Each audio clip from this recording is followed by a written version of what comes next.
My father lifted his glass, smiling the way he always did when he wanted a room on his side more than he wanted the truth. So he said, swirling the wine like it was part of the performance, "You wear that uniform. But you just do paperwork right." A ripple of laughter moved across the table. I smiled. "No," I said. "I'm Special Forces." He laughed louder. "Oh yeah. Then what's your call sign?" I met his eyes. "Steel Vortex." The man beside him, a retired Navy SEAL, choked on his wine. The room went still. He started, then stopped. He knew exactly who I was. The silence didn't arrive all at once. It built like pressure in a sealed room. Forks hovered above plates. Someone cleared their throat and thought better of it. Even the band, halfway through a smooth, forgettable jazz number, missed a beat before finding it again, quieter this time, like it had learned something about where it was. We were at the Arlington Crest Club, the kind of place where conversations are polished before they're spoken, and mistakes are supposed to be small enough to ignore. My father loved rooms like this. They made him feel like he belonged to something bigger than himself, something respectable, something admired. He moved through it all with the easy confidence of a man who had spent years practicing being liked. Tonight he had chosen me as his material. He leaned back in his chair, still smiling, waiting for the laughter to return. It didn't. Steal what he asked, eyebrows lifting just enough to invite the room back into the joke. I didn't help him. "Steel Vortex," I repeated, my voice even, not louder, just clearer. The SEAL, broad shoulders silver at his temples, the kind of stillness that only comes from experience, set his glass down carefully. "Sir," he said, and the word carried farther than it should have. "That's not something you ask lightly." My father blinked. "Come on," he said, waving a hand like he was brushing the moment aside. "We're all friends here." Friends. The word felt thinner than it should have. The SEAL didn't smile. He looked at me not for permission but for confirmation. I gave him nothing. Then he looked back at my father. "You don't say a name like that at dinner unless you're ready to understand what it means." A woman across the table shifted in her seat, her bracelet clinking softly against her glass. "Is that Army?" she asked, her voice cautious, like she was stepping onto uncertain ground. No one answered her. I set my glass down. The stem made a quiet, deliberate sound against the linen. "Dad," I said, steady, "please." He turned to me then, really looking for the first time that night. "Please," what he asked. "Please stop." The band faded out entirely this time. No one had told them to, they just understood. My father let out a short laugh, the kind that tries to hold on to control when it's already slipping. "It's a joke," he said. "We're just talking." "Then let's talk about something else," I said. The SEAL leaned forward slightly. "Sir," he said again, softer now but somehow heavier. "Your daughter kept overwatch for teams that don't get second chances. Nights when you don't know if you're walking into something or walking out of it." He paused just long enough for the words to settle. "She brought people home." The room inhaled and forgot to exhale. My father's smile didn't disappear, it just couldn't find a place to stay. "That's dramatic," he said, but the confidence was gone. "It's accurate," the SEAL replied. I could feel the old instinct rise in me, the one that had been trained into me long before the military ever got a chance. The instinct to smooth things over, to make it easier for everyone, to shrink just enough so the room could go back to normal. I let it pass. "I didn't come here to explain myself," I said. "I came to support the scholarship fund." I lifted my glass slightly, giving the room something to hold on to. To the students who'll get a chance they didn't expect. People stood almost automatically. Glasses clinked. The sound was uneven, but it was something. The band started again, softer, more careful. The MC smiled too quickly, like a man grateful to have a bridge still standing. My father sat down. He stared at the tablecloth, at the faint red stain where his wine had spilled earlier, as if that were the problem he needed to solve. When he looked up again, his voice was quieter. "Steel Vortex," he said, testing the words like they didn't quite belong to him. "Since when?" I didn't answer. Some questions aren't meant for public rooms. The woman with the bracelet reached across and touched my arm lightly. "Thank you for your service," she said, her voice soft but sincere. I nodded. "Thank you." Across the table, the seal leaned back in his chair, the tension easing from his shoulders. He had done what he needed to do. He didn't look at me again. He didn't need to. My father didn't speak for the rest of the dinner. He picked at his food, nodded when people spoke to him, laughed once or twice, but it didn't sound the same. It sounded careful. When the evening finally ended, he left early, muttering something about traffic. He didn't wait for me. I stayed. I always do. The drive home was quiet, the kind of quiet that lets your thoughts settle into places you can actually see them. Streetlights passed in steady intervals, each one briefly illuminating the road ahead before disappearing behind me. My phone buzzed once in the passenger seat. I didn't check it. Not yet. Some conversations need distance before they can be heard properly. By the time I reached home, the city had thinned into something quieter. My house sat at the edge of that quiet where the noise of the day doesn't quite reach. I stepped inside, hung my jacket by the door, and stood there for a moment, letting the stillness settle around me. The name Steel Vortex didn't belong here. It never had. I kept it where it was earned, where it mattered. I walked into the kitchen, poured a glass of water, and leaned against the counter. My reflection in the window looked the same as it always did. No uniform, no rank, just me. That had always been enough. My phone buzzed again. This time I picked it up. One message. From my father. We need to talk. No punctuation, no explanation. I stared at the screen for a moment, then set the phone back down. Tomorrow, I thought. Tomorrow would be soon enough. Outside, the night settled in, fully quiet and steady. Somewhere in the distance, a siren passed, brief and fading. I stood there listening to the silence and realized something I hadn't expected. For the first time, I hadn't felt the need to explain myself. Not to the room. Not to him. Not even to myself. And that was new. By morning, the story had already begun to move. It traveled the way things do in places that pride themselves on discretion, quietly at first, then with a kind of practiced confidence, as if it had always belonged to the town. A message here. A call there. A pause in conversation just long enough for someone to say, "Did you hear?" I didn't read any of it. I made coffee instead. Steam rose from the mug in thin, steady lines, the kind that don't rush or hesitate, they just exist, patient and consistent. I stood by the kitchen window and watched the early light settle over the street. A delivery truck rolled past slower than it needed to, like it had somewhere to be but wasn't in a hurry to get there. That used to be me. Not slow but careful, measured, quiet in ways that made people underestimate me. It wasn't something I had been born with. It was something I had learned. Our house sat just far enough outside town to feel separate, but not enough to escape it. 2 lanes of road cornfields stretching on either side, and a workshop behind the garage where my father spent most of his time. That workshop was where I learned how to disappear. He was good with systems pipes, wiring anything that required logic and precision. People, though, were different. People required a kind of patience he didn't have, so he turned everything into something he could control. Humor was his tool. If something made him uncomfortable, he joked about it. If someone pushed back, he joked harder. If the room laughed, that meant he was right. And if the room laughed at you, that meant you needed to toughen up. Builds character, he'd say, like it was a principle instead of an excuse. The men who worked for him would nod, not because they agreed, but because agreement was easier than silence. I learned that early. By the time I was 10, I knew how to read a room faster than most adults. I knew when a joke was coming. I knew when I was about to be part of it. Careful, he'd say to a customer once, clapping a hand on my shoulder. She might break the equipment just by looking at it. Laughter. Always laughter. I would smile because that's what you did when the alternative was standing there alone in a room full of people who had already decided what you were. My mother tried. She was soft in ways that didn't survive long in our house. She would step in, sometimes redirect, offer a gentle correction. But softness doesn't hold its ground against something that doesn't recognize it as strength. "Let it go," she'd whisper to me later. "He doesn't mean it." But intent doesn't change impact.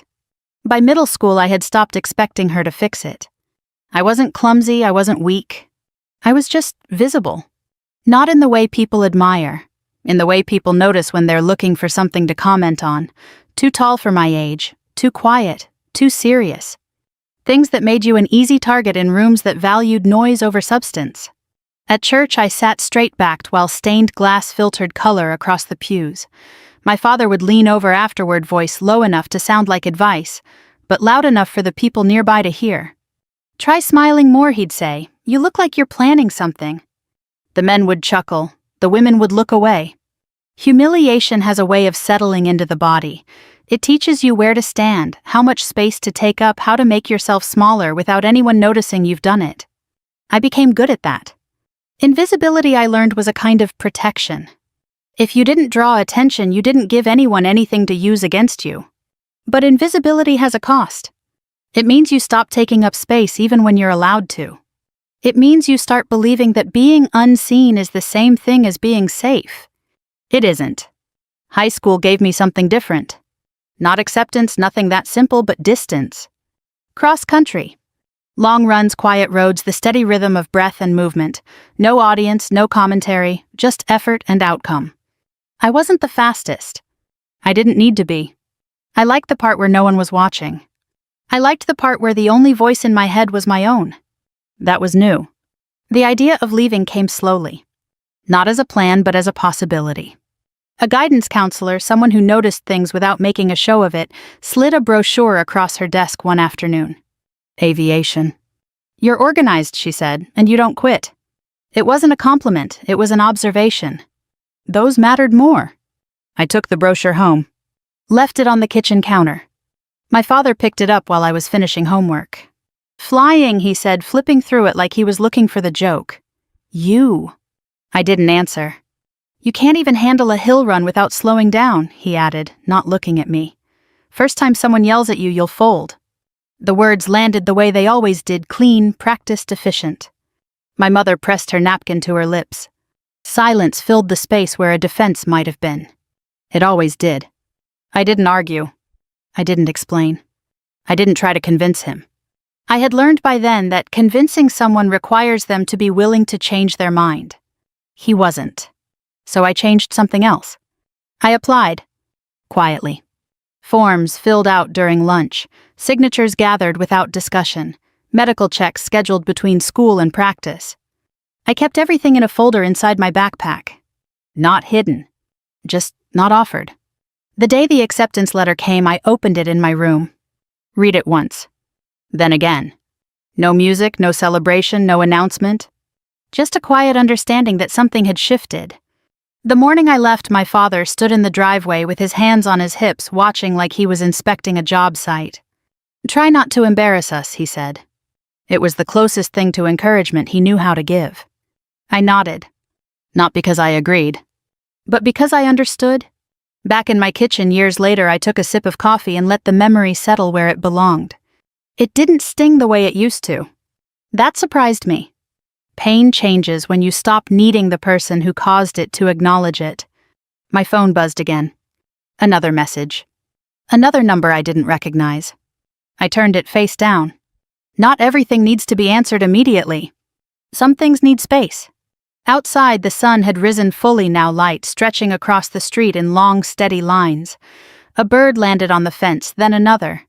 They moved without hesitation, without second-guessing where they belonged. I watched them for a moment. Then I picked up my mug and finished the coffee. The past, I had learned, doesn't disappear. It just changes shape. And sometimes, if you're careful, you get to decide what it becomes. I glanced at my phone one last time before setting it aside. We need to talk. The words hadn't changed, but something about them had. For the first time, I realized he wasn't calling to correct me. He was calling because something had shifted for him too. Not completely. Not yet. But enough. Enough to matter. I rinsed the mug, set it in the sink, and reached for my keys. If we were going to talk, it wouldn't be in a room full of people. It would be where things had started. Where the jokes had first been told. Where silence had first been learned. The workshop. The drive there felt shorter than it used to. Or maybe I was just more certain about where I was going. The workshop door was already half open when I pulled in. That wasn't unusual. My father believed in air moving through a space and keeping things from settling too long in one place. Dust, heat, tension, it all built up if you let it sit. The smell hit first. Oil metal, the faint sweetness of sawdust. It hadn't changed. Some places don't. I stepped inside and saw him at the workbench leaning over a spread of parts like they had offended him personally. A radio murmured in the background, low enough to ignore, loud enough to fill the silence if needed. He didn't look up right away. "You're early," he said, tightening something with unnecessary force. "You asked to talk," I replied. He set the tool down, wiped his hands on a rag that had long since given up on being clean, and finally turned. For a second I saw something I hadn't expected. Not anger. Not pride. Uncertainty. "You could have told me," he said. The same words from last night, but different now, less performance, more question. "I could have," I said. The pause that followed wasn't hostile, just unpracticed. "You didn't," he added. "You didn't ask," I replied. He exhaled through his nose, a sound halfway between a sigh and something he didn't want to name. I thought I knew. "That's the problem," I said. "You always think you know." That landed. Not loudly, but firmly enough to settle. He turned back to the bench, picked up the same tool he had just set down, then put it back again without using it. A small movement, but telling. "I don't like being wrong," he said. "No one does." "That's not what I mean." He rubbed the back of his neck. "I don't like being wrong in front of people." I let that sit. Because it wasn't the whole truth. But it was closer than he'd ever been. "You weren't wrong," I said finally. "You were careless." He looked at me, then sharper. Careless. "With me," I said. "With how you talk about me, about who I am." He opened his mouth to respond, then stopped. The radio crackled. Somewhere outside, a truck passed gravel, crunching under tires. "You've always joked," he said. "That's just how I am." "Then you should understand what jokes do," I replied. "They land somewhere." His jaw tightened. "Jokes are supposed to be funny for everyone," I continued, "not just the person telling them." Silence. It didn't stretch this time. It settled. "I didn't think it mattered," he said. I know. That was the problem. The workshop had been my world once. Not because I wanted it to be, but because it was where he was. And being near him, even in that environment, felt like the closest thing to connection I could get. I swept floors here, organized tools, learned how to read invoices before I knew what half the parts were called. He trusted me with the systems, just not with the story. "You're good with details," he'd say, handing me a clipboard. "Not much else, but this you can handle." It sounded like approval. It wasn't. Approval, I would later learn, doesn't come with a condition attached. "Special forces," he said now, testing the words like they didn't quite belong in his mouth. "That's not small." "No," I said. "Why didn't you ever say anything?" I leaned against the workbench, arms folded loosely, not defensive, just grounded. Because every time I tried to be something more, I said, "You made it smaller." He frowned. "That's not." "It is," I interrupted, not raising my voice. "You turned everything into a joke before it had a chance to be real." He looked away. That mattered more than anything he could have said. "You remember when I brought home that acceptance letter?" I asked. He hesitated. "Yeah." "You laughed." "It was a joke." "It wasn't for me." Another pause. "You said I'd quit," I added. He shifted his weight. "I didn't think—" "No," I said, "you didn't." Training didn't care what he thought. That was the first thing I learned. It didn't care about where I came from, or what people expected of me, or whether I had been told I was strong enough. It cared about results, consistency, control. I liked that. I liked that there was no audience, no room for commentary, just work. The first weeks were about breaking patterns. Sleep schedules, eating habits, the way you responded to stress. They didn't yell to intimidate, they yelled to see what you did next. Did you react? Did you shut down? Or did you adjust? I learned to adjust. The physical part was expected. Pain has limits. Fatigue has patterns. You learn them. You move through them. But the mental side, that was different. That was where most people failed. Not because they weren't strong, but because they couldn't stay steady. I had an advantage. Years of learning how not to react, how not to take things personally, how to stay quiet when the room was loud. What had once been survival became discipline. "You always were stubborn," my father muttered, pulling me back into the workshop. "Stubborn keeps you alive," I said. He gave a short nod like he didn't want to agree but couldn't argue. "So how does it work?" he asked. "Special forces. What do you actually do?" I considered the question. Not because I didn't know the answer, but because I knew how much of it I could give. "It's not what you think," I said. "That doesn't help. It's not supposed to." He huffed a faint echo of his old reactions, but softer now. "You go somewhere," he pressed. "You do what?" "We go where we're needed," I said. "We do what the situation requires." "That's vague." "That's intentional." He studied me for a moment like he was trying to decide whether to push further. He didn't. That was new. The mission that earned the name wasn't something I talked about. Not because I couldn't, but because it didn't belong outside of where it happened. It wasn't dramatic. Not in the way people expect. There were no speeches, no music. Just a long night. A team on the ground. Weather turning against us. And a decision not to leave. "You ever scared?" my father asked suddenly. The question caught me off guard. Not because of what it was, but because of how he asked it. No sarcasm. No edge. Just curiosity. "Yes," I said. He nodded slowly. "And you still go?" "Yes." "Why?" I met his eyes. "Because someone has to." He looked down at his hands, turning that over. "That's different," he said. "Then what?" "Than what I thought." Steel Vortex. The name had come after. Not as a reward. Not as recognition. Just something that stuck. A description of how I worked. How I held position. How I didn't break. I heard that name my father said quieter now, from that guy last night. The SEAL. I didn't respond. He knew it, he continued, like it meant something. "It does," I said. "To you. To the people who were there." He nodded slowly. "Not to me," he said. "No," I agreed. And for once, that didn't feel like something I needed to fix. The radio clicked into a new song, something older, slower. He leaned back against the bench, arms crossed, mirroring my stance without realizing it. "You got harder," he said. I shook my head slightly. "No," I said, "I got clearer." He considered that. Didn't argue. Didn't joke. Just stood there letting it settle. "I don't know how to talk to you now," he admitted. That was the most honest thing he'd said all day. "You don't have to talk differently," I said. "You just have to stop turning me into something I'm not." He exhaled. "That's going to take some getting used to." "I know." Outside, the light had shifted. Late afternoon moving toward evening. Time had passed. But the conversation hadn't felt rushed. That was new too. "There's a memorial this weekend," he said after a moment. "Veterans." I waited. "You could come," he added. "Stand with me." Not show. Not explain. Just stand. I nodded. "Okay." As I turned to leave, he spoke again. "Steel Vortex," he said. I paused. He didn't smile. Didn't joke. Just said it.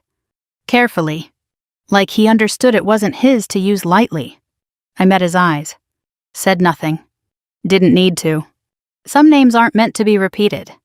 They're meant to be respected. And for the first time, I thought he might be learning the difference. On the drive back, the light thinned into that late afternoon gray that makes everything look honest. No shadows long enough to hide in. No glare bright enough to flatter. Just clear. I didn't turn on the radio. Some conversations need silence to finish. My phone buzzed once at a stoplight. A name I recognized this time, Hastings Club Board. I let it ring. The light changed. I drove. By the time I pulled into my driveway, the sky had decided on evening. The house held the quiet the way it always did, like it had learned not to ask questions.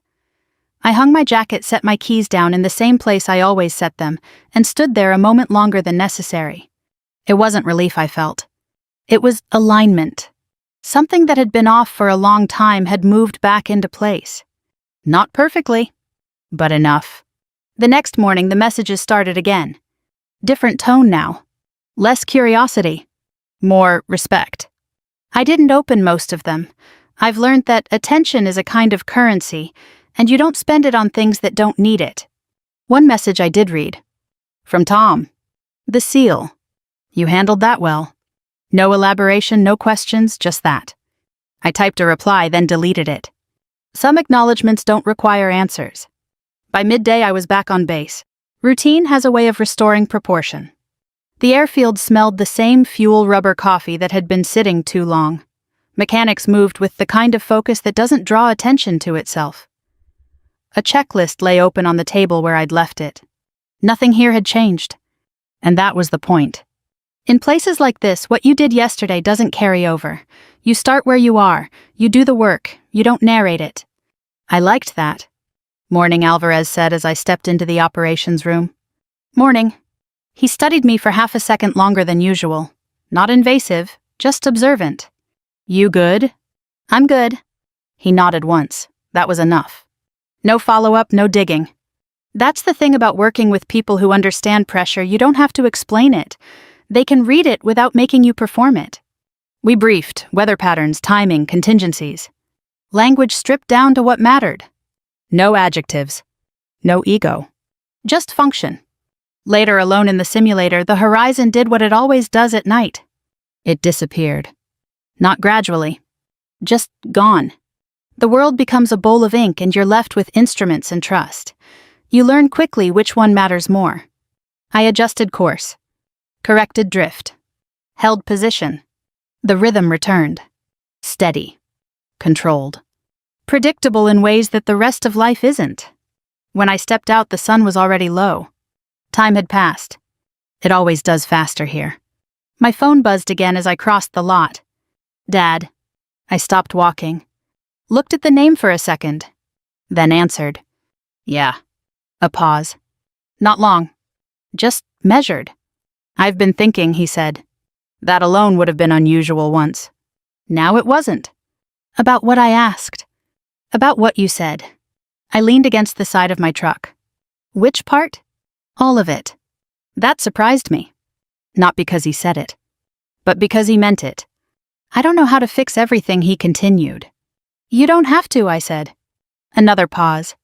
What do I do then? It wasn't defensive. It wasn't rhetorical.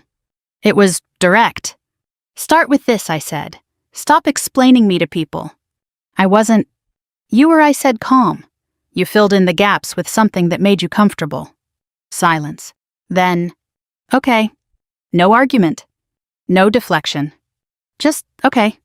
And when someone asks, he added, tell them the truth. Which is, I watched the sun hit the edge of the hangar, turning the metal a dull gold. She serves, I said, and leave it there. He let that sit. Nothing else. Nothing else. A breath on the other end. All right.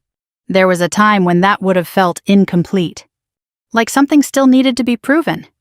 It didn't anymore. I almost said something today, he admitted. What? Made a joke? Habit?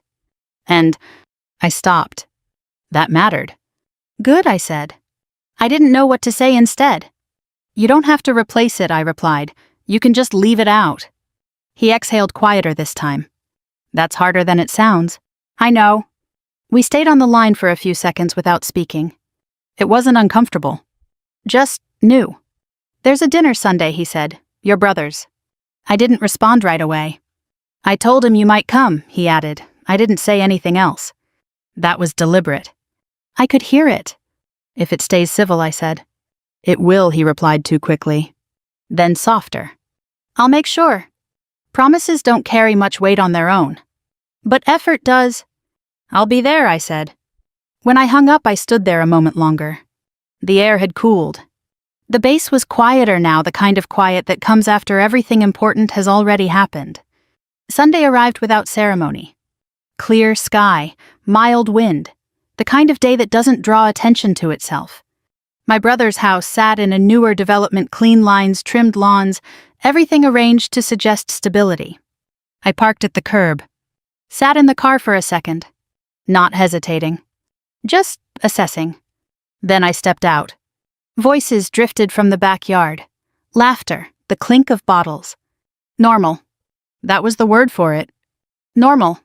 When I walked through the gate, conversation dipped for half a beat. Then resumed. Different. But steady. My brother spotted me first. You made it, he said, like he hadn't been sure. I said I would. He nodded like that answered something. My father stood near the grill. Tongs in hand. Back straight. He saw me. Gave a small nod. Not a performance. Just acknowledgement. Someone I didn't recognize stepped forward. So he said, smiling in that way people do when they're curious but trying not to show it, "What do you do?" The question hung there. Simple. Loaded. I didn't answer. I didn't need to. My father did. "She serves," he said. That was it. No joke. No elaboration. No attempt to control the narrative. The man nodded. "Thank you," he said, and stepped back. The conversation moved on. Like it should. I glanced at my father. He didn't look at me. Didn't check for approval. Didn't wait for a reaction. He just turned back to the grill. Flipped a piece of chicken. Adjusted the heat. That was the difference. Not what he said. But what he didn't do. Later, as the sun dipped lower and the air cooled, he walked over. "Did I do that right?" he asked. There was no sarcasm. No edge. Just a question. I nodded. "You did." He exhaled. Like something small but heavy had been set down. Progress doesn't arrive all at once. It shows up in moments like that. Quiet. Unannounced. But real. And for the first time in a long time, I didn't feel like I needed to brace for what came next. Because for once, nothing did. By Monday morning, the story had finished becoming something else. Not a rumor anymore. Not speculation. Something closer to fact, though not entirely understood, and maybe better that way. That's how things settle in places like ours. Not with full clarity, but with enough agreement to move forward. At the diner, the waitress poured my coffee without asking. "You're back," she said, like it was something she had expected. "I am." She nodded like that confirmed something for her. At the counter, two men who had known my father longer than they had known themselves lowered their voices when I walked in. Not out of secrecy, out of respect. That was new. Not dramatic. Just noticeable. The hardware store felt the same. Same smell of treated wood and oil. Same narrow aisles that forced people into conversations whether they wanted them or not. But the way people looked at me had shifted. No longer casual. No longer dismissive. Measured. Deliberate. Like they were trying to place me somewhere new. Respect, I realize, doesn't always arrive loudly. Sometimes it shows up in the absence of something else. In the absence of jokes. Of assumptions. Of commentary that used to come easily. My father felt it too. I could tell. Not because he said anything, but because of how he moved through it. At the shop, he worked slower. More deliberate. Like he was aware of being watched in a way he hadn't been before. Not judged. Just observed. And for someone like him, that was unfamiliar territory. "Didn't know your girl was..." One of his regulars started leaning against the counter. My father didn't let him finish. "She serves," he said. The same words. No embellishment. No correction. Just enough. The man nodded. Didn't press. Didn't ask. That mattered. Later, when the shop emptied out, my father sat on the stool by the workbench, staring at nothing in particular. I stood by the doorway. He didn't look up when he spoke. "They're all asking," I figured. He rubbed his hands together like he was trying to decide what to do with them. "I don't have answers," he said. "You don't need them. That's not how it works around here." I stepped inside. Maybe it should be. He glanced at me then. "You're not curious?" he asked. "About what?" "What they think." I considered that. "I used to be," I said. "And now, I don't need them to understand me." That landed.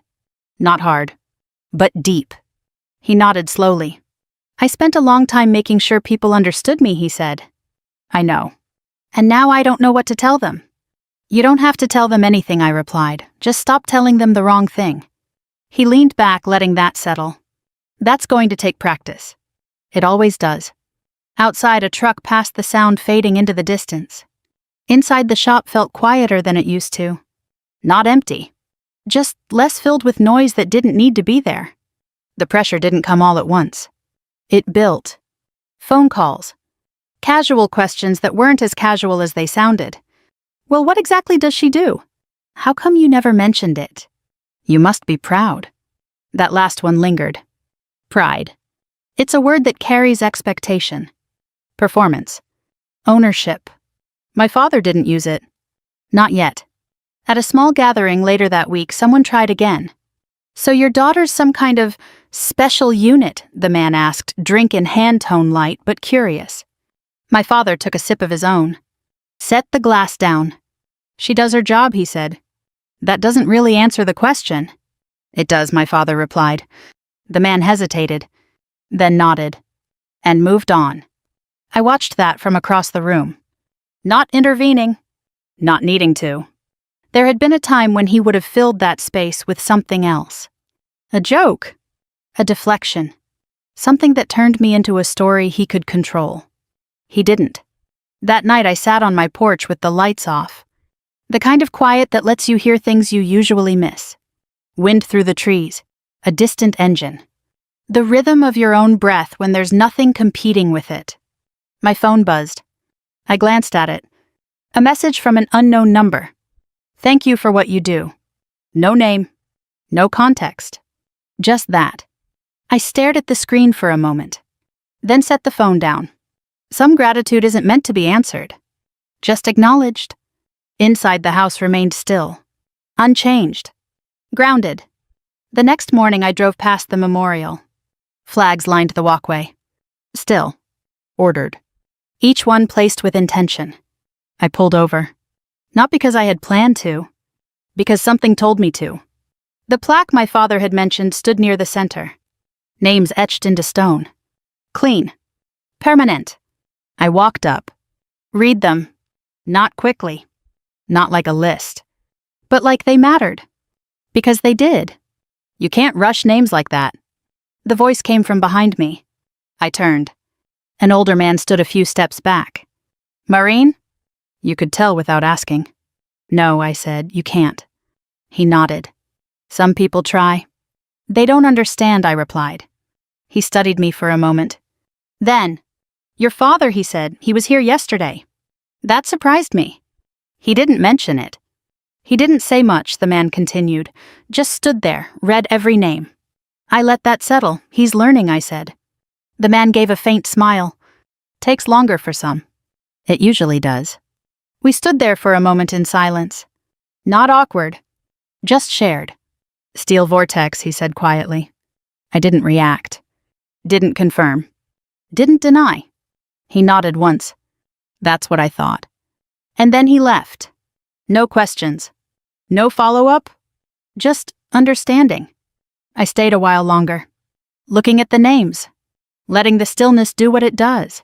When I finally walked back to my car, something felt different. Not bigger.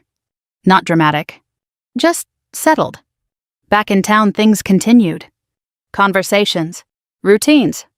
Life moving forward the way it always does. But underneath it, something had shifted. Not just how people saw me, but how my father did. Later that evening, he called. "I went to the memorial," he said. "I know. You know. I was there too." A pause. "Didn't see you." "I saw you." He let that sit. "Those names," he said finally, "they don't need explaining. Number. They just are." "Yes." Another pause. Then, "I'm starting to understand that." I leaned back in my chair, looking out at the fading light. "That's enough," I said.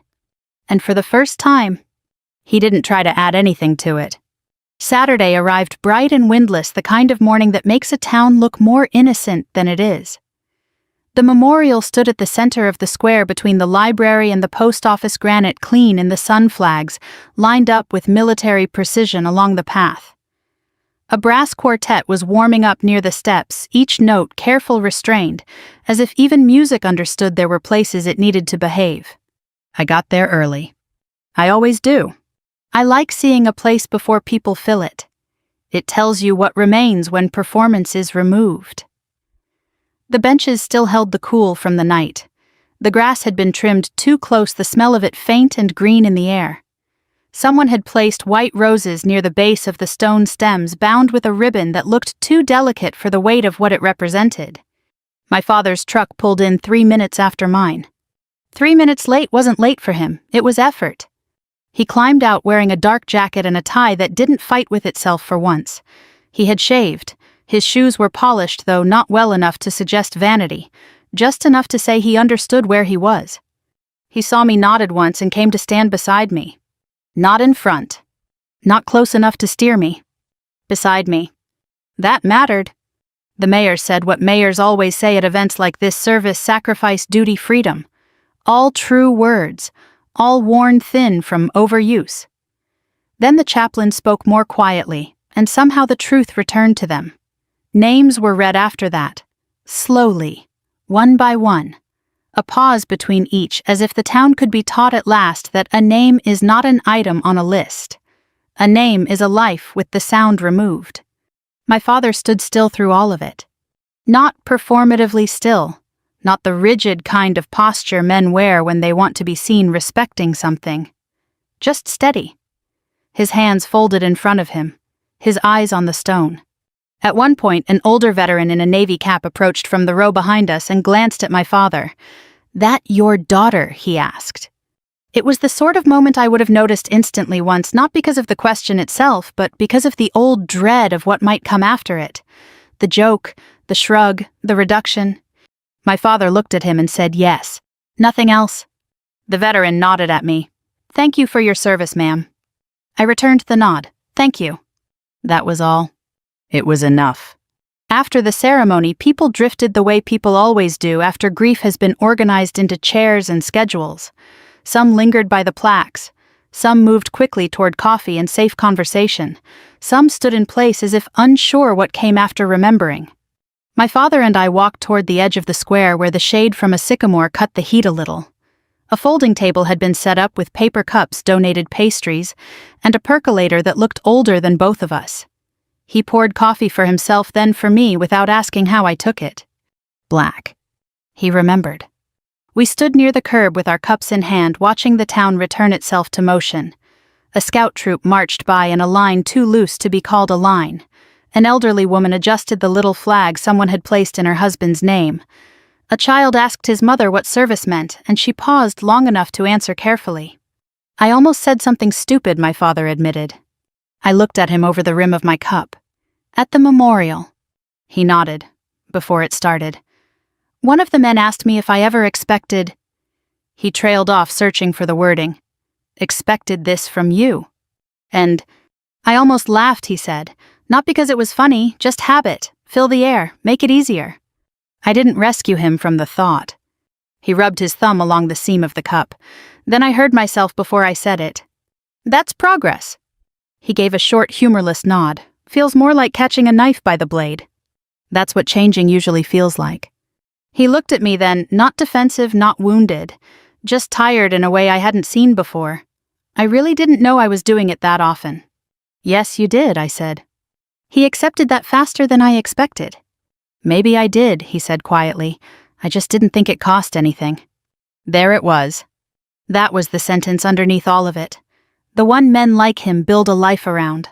Words are cheap, jokes don't count. If no blood shows, no wound was made.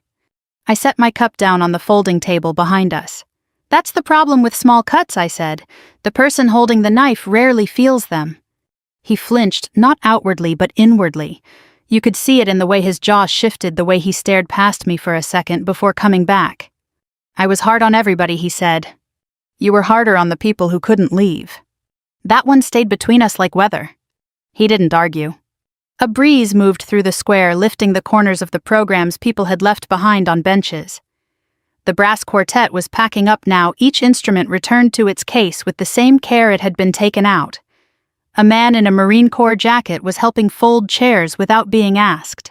Work recognizes work. "There's something else," my father said. I waited. He looked out toward the memorial, not at me. "Your brother asked me after Sunday why I never talked about you properly." I said nothing. I told him I didn't know how. He laughed once, but not unkindly. "That sounds smaller out loud." "It's honest." He nodded. "I'm not used to that sounding like enough. It usually is." He drank the last of his coffee and crushed the cup slightly in his hand, before catching himself and smoothing it back out. Small violence. Small correction. Even now the habits lived in his hands. "People keep saying you must have made us proud," he said. "I don't know what to do with that." You don't need to do anything with it. But aren't I supposed to say it? I thought about that. The square, the flags, the names carved into stone. The years I had spent trying to become someone whose worth could not be talked down by a man with a laugh and an audience. You can say whatever is true, I said. He turned to me. And what if the true thing is that I'm ashamed it took me this long? Then start there. His face changed, not dramatically, just enough to show that the words had landed in a place he wasn't used to opening. I am, he said, ashamed. I believed him. That was new too. Not because shame is difficult to recognize, because sincerity is. We stood in silence for a while after that. It wasn't a fragile silence, it didn't require maintenance, it just held. On the way back to the parking lot, a man from the church, Harold, who had known my father since high school, and me since I was a child in stiff patent shoes, stopped us by the truck. Good ceremony, he said. My father nodded, it was. Harold glanced at me. Your daughter's done well. There was a time when my father would have deflected that, made it smaller, shifted it into something manageable, a joke about paperwork, a shrug about luck. Instead, he said she has. Simple, clean, unadorned. Harold smiled. You must be proud. My father didn't answer immediately. He looked at me, then back at Harold. I'm learning how to be, he said. Harold's expression softened. That'll do, he replied. And somehow it did. After he left, my father opened the truck door, then paused. I meant that he said, I know. You don't make it easy. I almost smiled. Respect isn't supposed to be easy, it's supposed to be intentional. He let out a breath that might have been a laugh if he were still a different man. You always did talk like a briefing. Occupational hazard. That got the corner of his mouth to lift. A start, nothing more. He drove me back to my car in the same quiet that had followed us lately. Not empty, not strained. Just cautious, learning its shape. Before I got out, he rested both hands on the wheel and stared through the windshield. I can't fix all of it, he said. Number. But I can stop adding to it. Yes. He nodded. All right. I stepped out, closed the door, and watched him pull away. No dramatic wave, no lingering glance in the mirror, just a truck moving down a familiar street under a clean blue sky. The thing about regret is that it doesn't undo the damage, it only tells you where repair has to begin. For the first time in my life, I thought he might understand that. And for the first time in my life, I thought that might be enough to let the next part happen differently.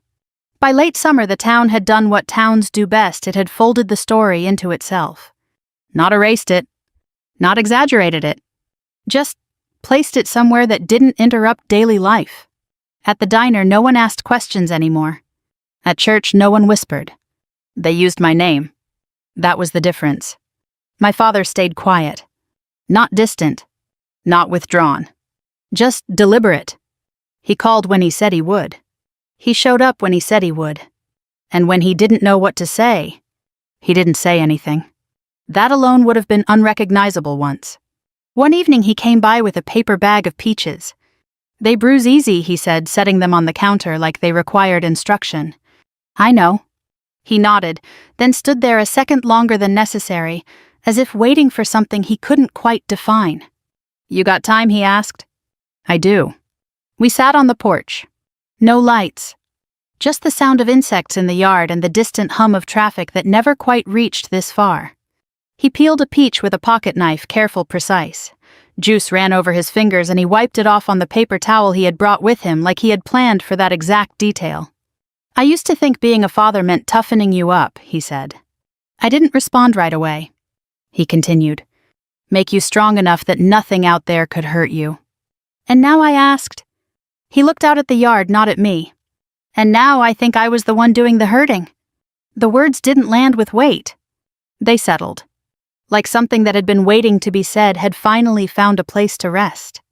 I didn't know how to do it differently, he added. I know. That doesn't make it right. Number? He nodded. Didn't argue. Didn't explain. Just accepted it. We sat there for a while after that. No need to fill the space. No need to smooth anything over. That was new. A week later there was another gathering. Smaller this time. Neighbors. Friends. The kind of event where nothing important is supposed to happen. which is usually where the important things do. I stood near the edge of the yard, a glass of water in my hand, listening to conversations move around me without attaching to any of them. Someone approached. Mid-40s, didn't recognize him. So he said casual, curious, "What do you do?" The question again. It always comes back. Not malicious. Just human. We want to categorize things. Understand them. Fit them into something we recognize. Before I could answer, my father spoke. "She serves," he said. The man nodded. "Army?" "Yes." "What does she—" "That's enough," my father said. Not harsh. Not defensive. Just final. The man paused, then nodded again. Understood. And stepped away. I looked at my father. He didn't look back. Didn't check. Didn't wait for approval. He just reached for a drink and took a sip like nothing had happened. That was the moment. Not the dinner. Not the reveal. Not the silence that followed. This. Because this was where it mattered. Not in front of strangers. Not in a room designed for performance. But here. In the ordinary. Where habits live. Where patterns repeat. Where change is hardest to hold. Later, as the evening settled and people began to leave, he found me by the porch. "I stopped it," he said. "I saw." I almost let him keep going. "But you didn't." He nodded. "Did I do it right?" I held his gaze. "You did." He exhaled. Not relief. Something quieter. Something steadier. "I don't think I'll ever get it perfect," he said. "You don't have to. I just have to not go back." "Yes." He leaned against the railing beside me. For a moment we stood there the way we never had before. Not opposite. Not correcting. Just present. "Steel Vortex," he said quietly. I turned. He didn't smile. Didn't make it light. "I won't use it," he added quickly. "Not in front of people. Not unless you say." "That's good. I just wanted you to know I understand it's not mine." "It's not." He nodded. "I'm learning that some things don't belong to me just because you do." That might have been the most important thing he had said. When he left, he didn't linger. Didn't repeat himself. Just a small nod. A quiet goodnight. And then he was gone. The next morning I packed. Routine again. Boots by the door. Jacket on the hook. Everything in its place. Before I left, I stood in the doorway for a second, looking at the house the same way I had the night after the dinner. Still. Grounded. Unchanged in the ways that mattered. My phone buzzed. A message. From him. "Be safe." No punctuation. No extra words. Just that. I smiled. Not because it was perfect, but because it was real. At the airfield, the world narrowed again. Checklists. Weather. Timing. The things that don't care about where you came from. Only where you are. That night in the air, the horizon disappeared the way it always does. Sudden. Complete. Leaving only instruments and trust. I adjusted. Corrected. Held position. Somewhere below, people slept. Unaware. Safe. That was enough. The thing about revenge is that people misunderstand it. They think it's loud. Explosive. Something that leaves a mark everyone can see. It isn't. Not the kind that matters. The kind that matters is quieter. It's choosing not to become what hurt you. It's building something steady where something unstable used to be. It's standing in a room where you were once made small. And not shrinking anymore. My father didn't become a different man overnight. He became a more careful one. A more honest one. A man who stopped using words as weapons simply because he could. And me, I stopped waiting for him to understand my worth. That was the shift. That was the line. If you've ever been the one made into the joke, if you've ever stood in a room where people laughed and you didn't, then you already know what this feels like. The question isn't whether people will change. Sometimes they do. Sometimes they don't. The question is, will you? If this story stayed with you, if it reminded you of something you've lived or something you're still working through, I'd like to hear it. Leave a comment and tell me where you're watching from. And if you want more stories like this, stories about strength, about dignity, about finding your place without asking permission, subscribe and stay with us. We're just getting started. Let's keep going together.